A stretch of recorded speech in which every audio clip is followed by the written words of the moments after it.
welcome to the video series to accompany my commercial piano workbook 1.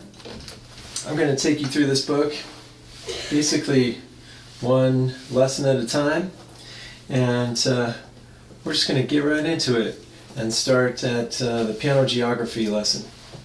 So you got to think geographically here. So the very beginning is going to the right is up, and going to the going to the left is down. Let's say you know what a D is because you know that D is in the doghouse. Okay, so that's a little fun way to learn your notes. D is in the doghouse. Now if I say I want you to play that D up higher, you could play the D that's here in the doghouse here, or you could play the D that's up here, or the D that's up here. And if I say, no, I'll play the D lower, then you would play the D down here that's in that doghouse, or D down here, or D down here. See, so there's a super low D and a super high D. There's a D right in the middle of the piano. Alright, and the same goes for all the other notes. And basically the piano is laid out in this beautiful way. It looks kind of weird when you look at it at first, but if you use the black notes as your kind of visual organizer, physical organizer, you can see you have these groups of 2, groups of 3, group of 2, group of 3, group of 2, group of 3, and that shows you the repeating pattern of shapes on the piano. So do this until you can do it at a good speed like this. You may need to start really slow. Just start with 2 and then 3 and 2 and 3, and do it with your left hand and your right hand. 2, 3, 2, 3, 2, and I just want you to get really accustomed. You can do it both hands at the same time if you want a little challenge. Really accustomed to these repeating shapes on the piano, so you start to feel like, oh, okay, cool, this is the arranged and it repeats. It repeats, and it's in the middle, it gets lower to the left, and it gets higher to the right. Alright, then you can learn your note names. Just get to know these notes, you know, each one is its own little person, basically. Alright, so D is in the doghouse, that's a good reference for you. And then if you go up and down the white notes, you have the musical alphabet. So D, C, B, A, there's the beginning of the musical alphabet. A, B, C, D, E, F, G. Then you start over again at A. Alright, so this A and this A, and you're looking geographically at the piano, that's A, B, C, D, E, F, G. Boom. And start over. Cool? See that? Alright, this is piano geography, right? Alright, now, get to know these notes. And part of what will help you get to know them is getting to know their black note counterparts, because black notes help define the space. Alright, so the black notes are either D flat or C sharp. Alright? This note right here is a half step below D, therefore it's called D flat, and it's a half step above C, and therefore it's called C sharp. Alright, check this out. The black note above D, D sharp. Black note below E, E flat. So each black note has 2 names because it's got a white note that's on its right and a white note that's on its left, right? The white note that is above it and a white note that's below it.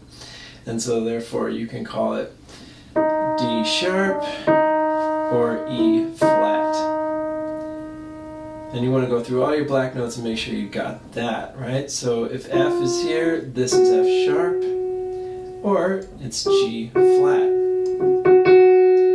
This is F sharp and G flat. This one is G sharp and A flat. This one is A sharp and B flat. Cool, so, you know, it's like going into a classroom and meeting, you know, whatever, 12 friends here, right? 1, 2, 3, 4, 5, 6, 7, 8, 9, 10, 11, 12. 12 different friends, and you got to get to know their names. You know, you might forget their names the second day, but if they're brand new to you, so you know, you gotta practice it a little bit. All right, so that's the beginning of piano geography and the note names. And in order to get yourself really familiar with this, you want to quiz yourself and do some jamming with these guys. So let's do a little quiz. All right, on page 2.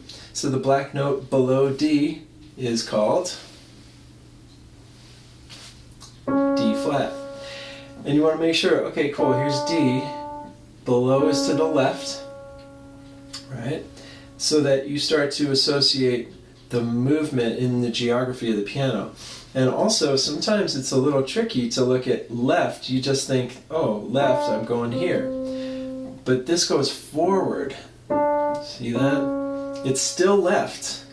It's just forward a little bit because the black notes are, you know, about whatever this is, 1.5 or 2 inches here forward on the piano. All right? On the keyboard. However, that's still left. Cool? So that's D flat. And the black note above D? D sharp. Alright, the black note above G. Here's G, D, E, F, G. If you're just getting to know these, just use that musical alphabet. D, E, F, G. Above G is G sharp. And the black note below G is G flat. Alright? And just keep quizzing yourself until you really get to know all these notes by name. Alright, so let's do a little jamming. Page 2 jam. We're going to play a note with the right hand, and we're going to play the same note with the left hand, just further to the left or down. Alright? Let's just make one up first. So I'm going to say F. I'm going to play an F with my right hand, D, E, F. I'm going to play an F with my left hand, D, E, F. Alright, and I'm just going to give it a rhythm, like just making it up, like.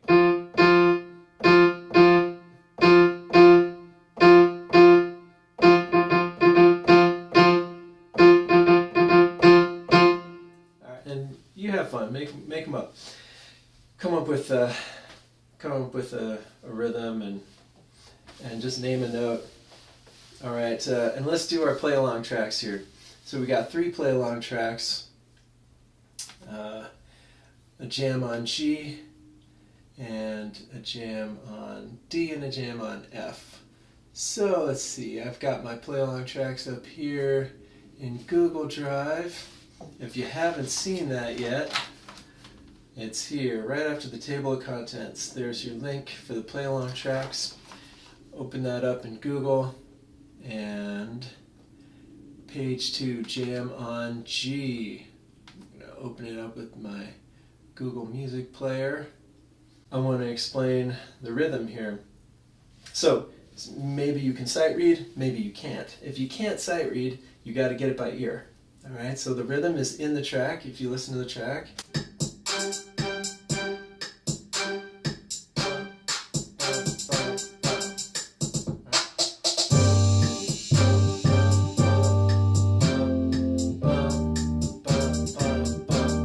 so you can listen and correlate the rhythm with the notes on the page.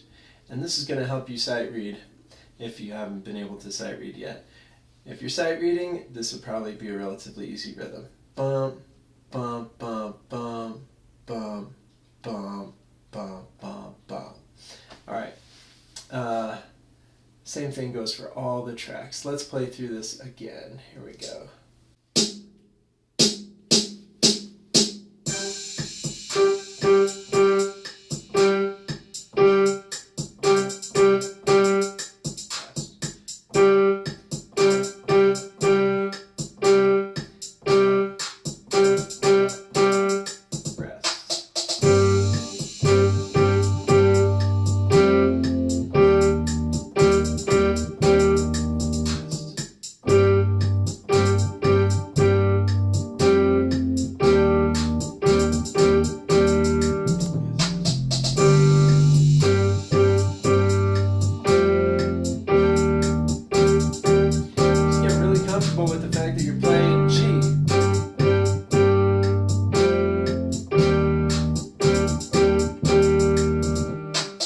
let's do a play along on D.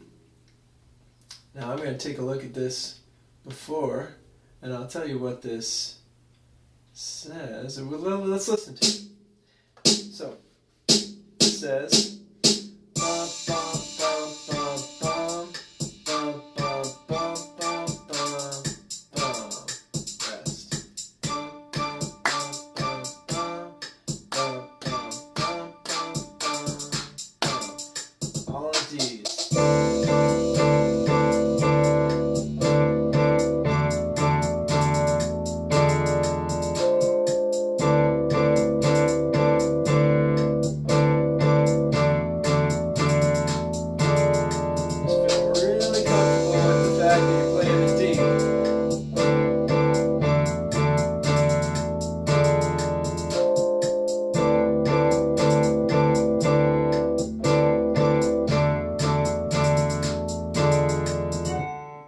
All right.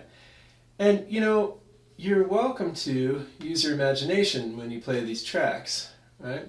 If the piano is already familiar to you, I would recommend that you spread out the notes. Do it in different places. Try high registers, low registers. And what we're going to get to on the next page is the octave. All right, now the octave, if you look at D here, this next D down to the left is an octave down. All right, octave is derived from octava, which means 8, or the 8th part. And so it's the 8th part, 1, 2, 3, 4, 5, 6, 7. Whoops. 1, 2, 3, 4, 5, 6, 7, 8. All right. And so that's 8 notes down. An octave above D here would be here. And an octave below this D would be there. And your hands are just perfectly designed, or well, the piano is perfectly designed to fit the hand and to be able to reach an octave. Now, I have giant hands, like freaky hands. I can reach an octave in a 4th. But most people, an octave is just about right. Alright? So, unless you have tiny hands, which some people do, that's okay. If this hurts to reach an octave, I say don't do it yet. But doing an octave is fun. Alright, so let's go on to the track on F, and let's try doing octaves, if you're up for it. Otherwise, just play a single note. Here we go.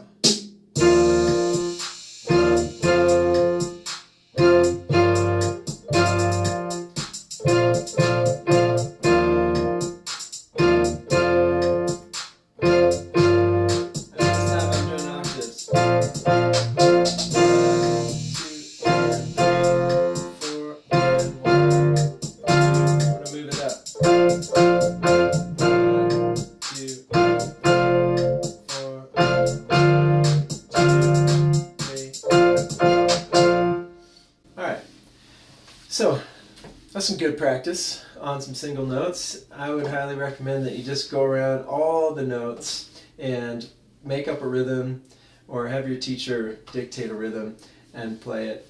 And use your imagination with what register you play it in, high, low. Try to play octaves if you can. Have fun with it.